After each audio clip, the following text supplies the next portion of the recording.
이스라엘 백성들은 수많은 고통과 어려움 속에서도 아브라함으로부터 이어진 민족 정신과 신앙 정신의 맥을 이어왔습니다.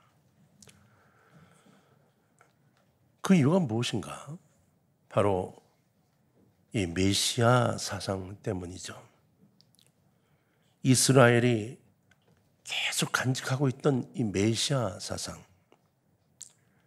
아무리 힘들고 어려워도 메시아가 찾아오셔서 모세나 여호수아처럼 우리를 이끌어 주시고 해방시켜 주실 것이다 라는 기다림에 대한 간절한 신앙이 이스라엘에게는 있었다는 겁니다. 물론 시대가 가면서 방향성이 좀 바뀌긴 했지만 이 메시아에 대한 신앙이 얼마나 강건했는지 모릅니다. 이스라엘에게는 시대의 흐름과 관계없이 들려오던 이 선지자들의 외침이 있었죠. 어느 시대든 선지자들은 이 메시아 사상을 외쳤습니다. 애굽의 핍박으로부터 시리아, 아수르의 침략과 바벨론 시대에서의 예루살렘의 함락의 수치, 페르시아의 포로의 삶 등 어려움을 당하는 역사의 고난 속에서도 항상 선지자들은 똑같은 메시지를 전달해 주었습니다. 그것이 곧 메시아 사상이죠. 그들은 그렇게 외쳤습니다. 하나님의 백성에겐 말이야 항상 희망이 있어. 하나님이 이스라엘을 회복하기 위해 이 땅에 메시아를 보내주실 것이요. 그러니까 이스라엘 백성들은 신앙으로 돌아와 하나님 앞에 바로 서야 한다. 이것이 선지자들이 수천 년 동안 외쳤던 한 줄기의 핵심의 선포였습니다. 이스라엘 백성이 꼭 지녀야 할 신앙의 중요한 지표였고 기대이고 그리고 기다림의 내용이었습니다. 하나님이 언약을 지킨 시대는 신기하게도 번창했습니다. 이 찬양을 드릴 때마다 하나님이 더 많은 것으로 베풀어 주셨어요. 그런데 이러한 신앙을 대수롭지 않게 생각하고 또 던져버렸을 때는 주변 국가들의 침범과 재산과 이 재난과 곤경으로 참담한 상황을 맞이하곤 했습니다. 이스라엘 백성들의 결정적인 실수는 메시아의 사상을 잊은 것이 아닙니다. 여러분, 굉장히 중요한 이야기입니다. 이스라엘이 메시아 사상을 잊어버리고 있어서 참담한 사정으로 변해버린 게 아니라는 겁니다. 이러한 기다림을 구체적으로 바라는 여건이 되지 않는 회당이 없었던 것도 아닙니다. 성경의 예언을 하나의 과거의 사건으로 제쳐놓았다는 데 문제가 있었습니다. 그토록 하나님이 이스라엘 백성들에게 항상 보여주었던 신앙 위에 바로 서라는 교훈을 흘러간 자문으로 생각했던 거죠. 그리고 자신들이 형식과 습관으로 일관된 삶을 그냥 살아가기 시작한 겁니다. 그래서 막상 메시아가 이 땅에 오셨을 때 그들은 어땠는가요? 백성들은 사회의 흐름에 떠밀려 세금을 적게 내기 위해서 호적하느라고 정신이 없었습니다. 호적하느라 원고향을 찾아가서 이걸 어떻게 해야 세금을 적게 낼까 그 갈등하느라고 마옥간에 놓인 메시아 예수님은 안중에도 없었습니다. 이 기회가 돈 버는 기회라고 돈 버는 일에 정신이 다 나가 있었고요. 헤롯 왕을 위시한 궁중과 정치인들은 신앙과는 상관없는 정치적인 야욕으로 예수님을 죽이려는 음모를 꾸미고 있었습니다. 여러분, 개인의 일이거나 국민의 일이거나 간에 하나님의 말씀을 떠나면 아무리 날고 기는 재주가 있다 해도 제대로 되는 일을 만나기가 쉽지 않습니다. 왜냐하면 그 모든 일의 키워드를 주님이 붙잡고 계시기 때문입니다. 요한삼서 1장 2절을 우리는 잘 알고 있죠. 사랑하는 자여, 내 영혼이 잘됨 같이 내가 범사에 잘되고 강건하기를 내가 간구하노라. 내 영혼이 잘됨 같이. 영혼의 일, 신앙이 바로 되어야 범사가 잘 된다는 아주 기본적인 원리를 가르쳐주고 있습니다. 진실이 통하지 않고 원리가 통하지 않으면 그 사이가 잘못되어 간다는 증거입니다. 그들은 내버려두면 머지않아 패망에 이르게 말게 되는 것, 영혼이 무너진 나라가 갖고 있는 공통점입니다. 아십니까? 터키가 얼마나 잘 살았는가? 우리나라에 10,000명의 군인을 6.25 때 보냈죠. 단독 파견을 했습니다. 우리가 형제 나라라고 말한다고는 하지만 터키는 풍부한 자원과 풍부한 이 식품 때문에 살기 정말 좋은 나라로 알려져 있었습니다. 그들이 이슬람을 받아들이고 하나님을 다 멀리했죠. 성경에 나온 소아시아 7교회가 터키에 있었습니다. 그 기독교 다 물리쳤습니다. 그리고 이슬람으로 꽉 찼습니다. 지금 터키는 어떤가요? 터키에서 여러분 우리나라에게 도움을 요청을 할 때 이렇게 요청을 했습니다.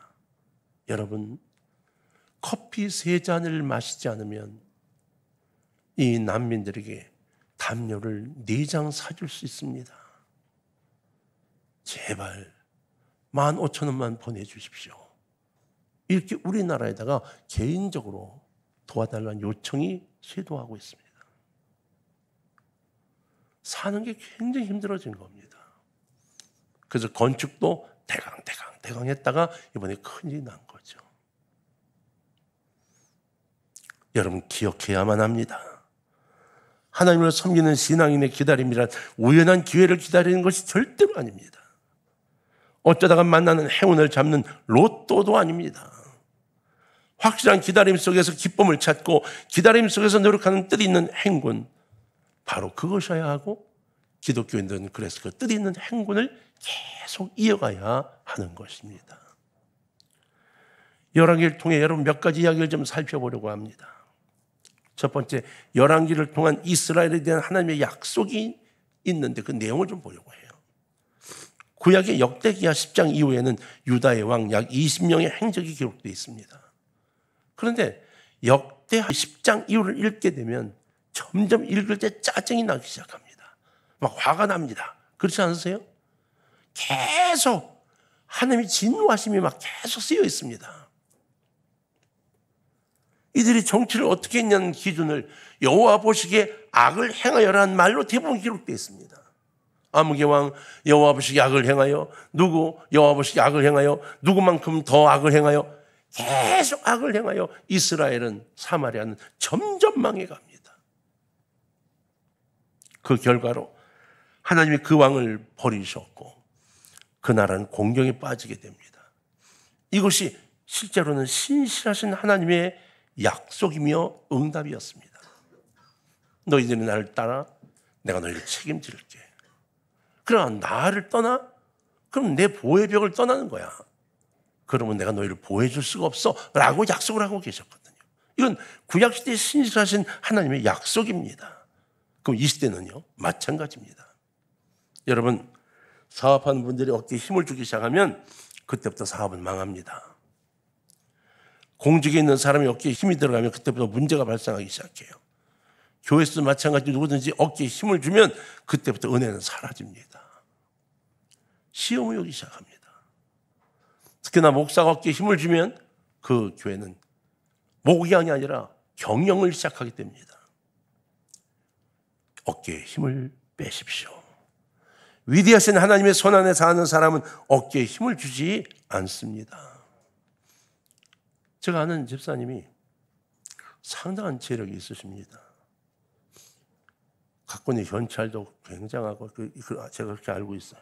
한번 지나가시는 길이 있으면 오셔서 기도해 달라고 그래가지고 한번 그 근처에 신방을 갔다 했나 뭐 때문에 갔다가 잠깐 거길 지나가게 됐는데 마침 그 문 밖에 나오셔서 이렇게 빗자루질을 하고 계시더라고요. 집사님 하고 반갑게 인사를 했어요. 집사님 갖고 있는 건물이 어떤 거예요? 여기 둘러보더니 여기 지금 보이는 것 중에 하나 빼고는 다 제 겁니다. 이러는 거예요. 너무 놀랐어요. 에? 하나 빼고 다요?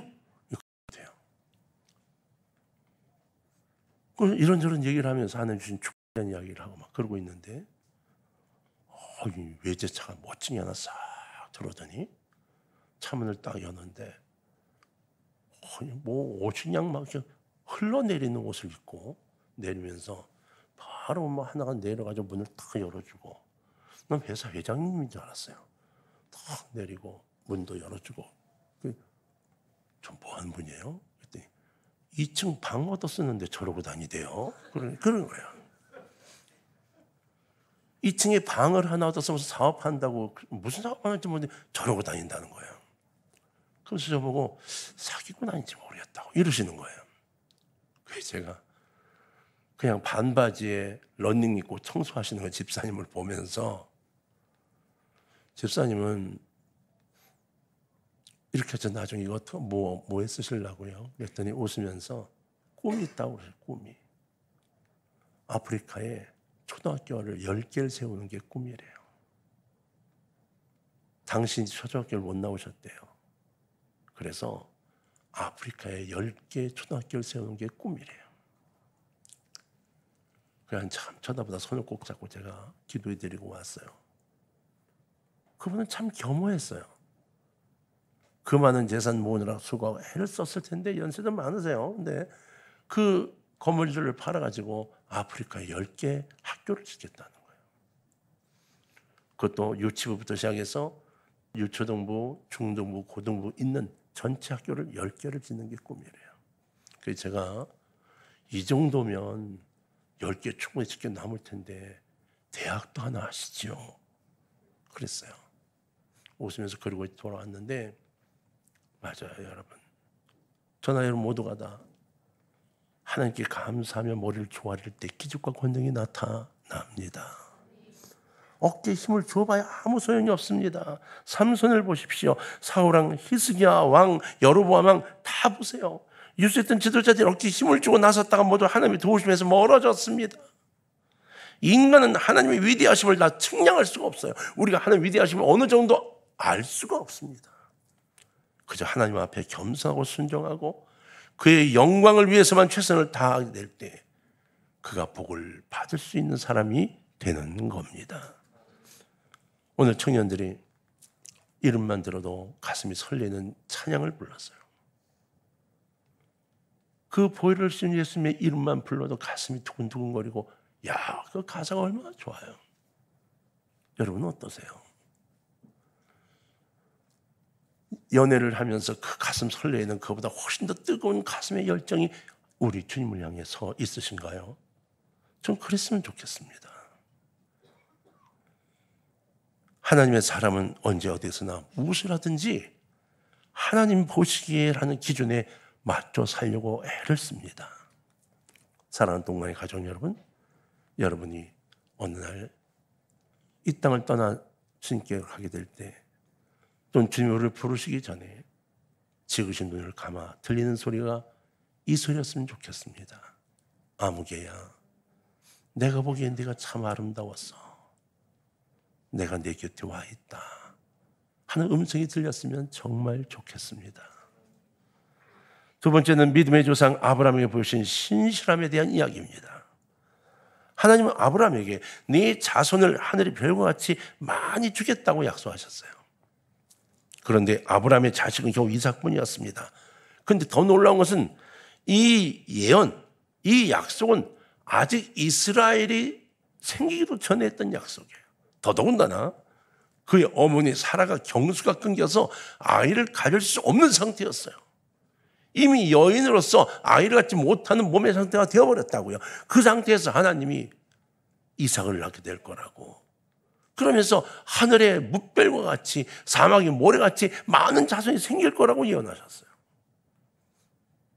근데 여러분, 이것을 믿었다는 겁니다. 야, 이게 여러분 나이가 들어 노망이 들었나? 아니요. 그 믿음 때문에 하나님이 아브라함을 사랑하셨습니다. 이 약속이 후대에 그대로 이루어졌죠. 하나님의 약속은 분명한 것입니다. 하나님과 인간의 생각이 다른 점은 인간은 자기의 당대의 어떤 결과를 보려고 해요. 그래서 뭘 맡더라도 내가 맡은 동안에, 내가 회장인 동안에 내가 그래서 내 이름을 좀 그러고 싶어 해요. 근데 하나님은 그러지 않으세요. 그 일을 이루기에 얼마나 걸리든 무리함 없이 그 일을 이루어가기를 원하고 계세요. 긴 역사를 통해 말씀대로 이루어가신다는 겁니다. 하나님께서 아브라함에게 가나안 땅을 후대에 정착적으로 주시겠다고 약속하셨어요. 그리고 약속이 이루어졌죠. 몇 년 만에 이루어졌나요? 이 400여 년 만에 이루어집니다. 그런데 아브라함은 그 후대의 약속을 그대로 믿고 자신의 인생을 나그네 생활로 잘 참아 지냅니다. 이것이 바로 아브라함의 믿음의 모습이에요. 아브라함이 약속한 지 400년 지나서 하나님은 그들의 후손들에게 그 약속을 그대로 이루어 주십니다.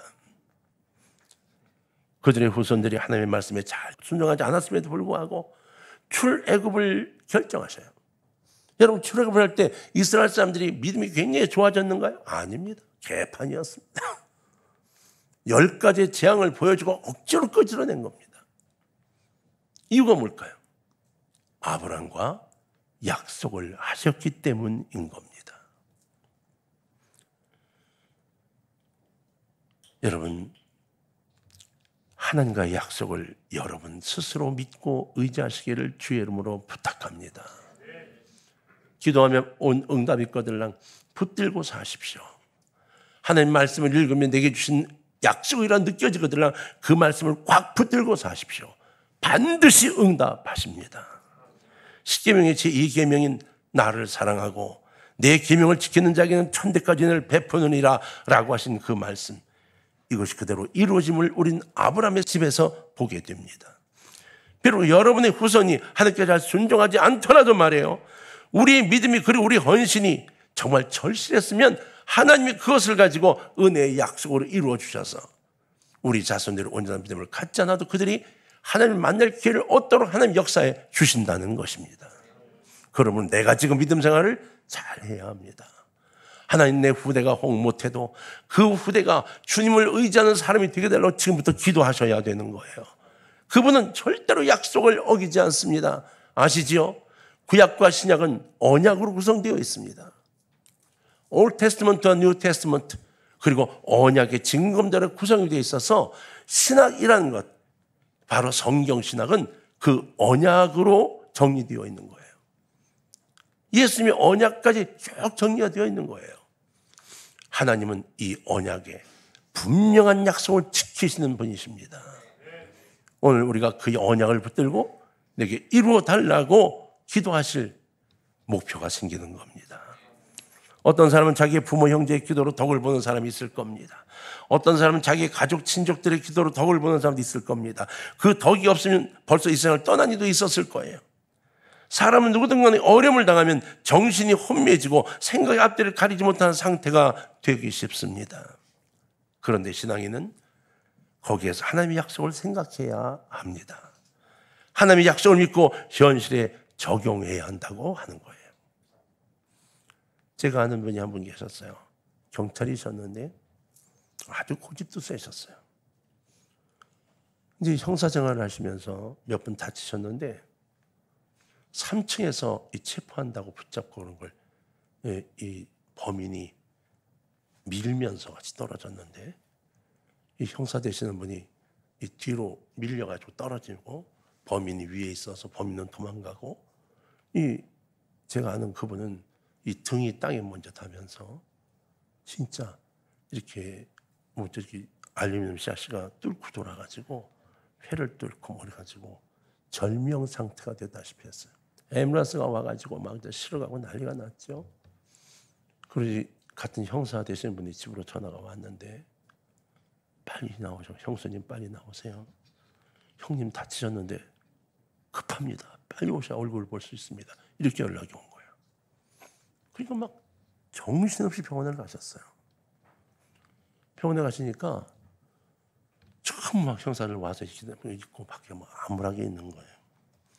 근데 세상에 이 집사님 병원 가셔가지고 남편 수술한다는데 그 앞에서 막 기도하시더니 눈 뜨고 가서 커피 쭉 받아다 한 잔씩 돌리고, 조금 있다가 그 비타민C 사다가 다 돌리고, 형수님 이렇게 안 하셔도 된다고. 근데 이렇게 얘기하셨대요. 본인이. 괜찮아요. 우리 남편 삽니다. 우리 위해서 기도를 얼마나 그 양반을 위해서 했는데 죽을 수가 없습니다. 죽고 싶어도 못 죽습니다. 이러더라는 거예요. 그 전부 이 형사분들이 아이고 저 형수 교회 다닌다니 심하게 다닌다더니 결국 미쳤구나. 심하게 다닌다고 막 그 형님이 그러더니 저 지경이 됐고. 근데 여러분, 좀 전에 의사 나와서 그러더래요.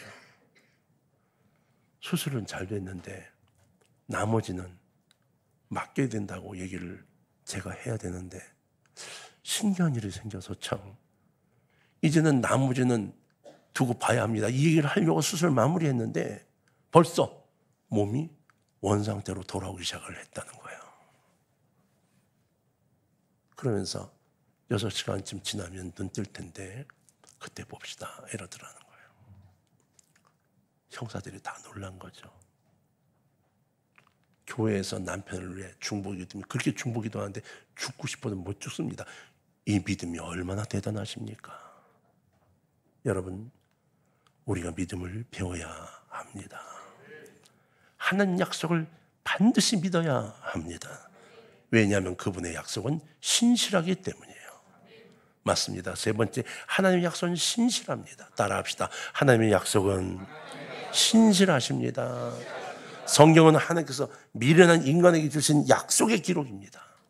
믿음으로 담대하게 나간 아브라함의 생애는 하나님이 그 생애를 책임져 주시는 믿음의 약속을 보여주신 신뢰입니다.